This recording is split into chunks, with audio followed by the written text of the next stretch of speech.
ঘুষের টাকা ভাগাভাগি দপ্তরে বসি। কিছু বুঝতে পেরেছেন? ঘুষ খাওয়ার পরে ঘুষের টাকা অফিসে বসেই ভাগাভাগি করতে আছে এই কুলাঙ্গার ঘুষখোররা। রমজান মাস হোক আর যাই কিছু হোক না কেন, এই কুলাঙ্গার ঘুষখোর যারা, এরা কিন্তু ঘুষ খাবেই। এই ঘটনাটা ঘটেছে কই জানেন? ফতুল্লাতে তিতাস গ্যাসের আঞ্চলিক অফিসে। আর তিতাস গ্যাস আলারা কি করতে চাইতে আছে? গ্যাসের দাম বৃদ্ধি করতে। কারে এই কুলাঙ্গাররা, তোরা গ্যাসের দাম বৃদ্ধি করবি কি? বাংলাদেশের জনগণ কি তোদের কাছে জিম্মি হয়ে গেছে? তোরা তো গ্যাসের দাম বৃদ্ধি করতে করতে 800 টাকার গ্যাসের 1600 টাকা করছস। যে গ্যাসের দাম 800 টাকা হয় না এক বোতল গ্যাসের দাম, সেটা দাম এখন 1600 টাকা। তারপরও কি করতে আসস? ঘুষ খাইতে আসস। তোরা তো দেশের মানুষকে জিম্মি করে রেখেছিস।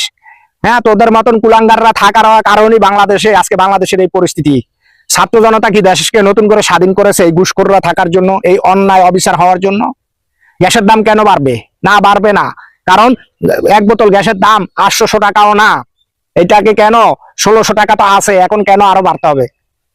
গ্যাসের দাম বাড়বে, এইটার দাম বাড়বে, শুধু দেশের জনগণ কি এই সমস্ত কোম্পানিগুলোর কাছে কি জিম্মি হয়ে গেছে নাকি? তারপরে তো আবার ঘুষখোররা ঘুষ খাচ্ছি। এই হলো দেশের পরিস্থিতি। রমজান মাসও চায় না, তারা কি করতেছে? ঘুষ খাইতে আছে।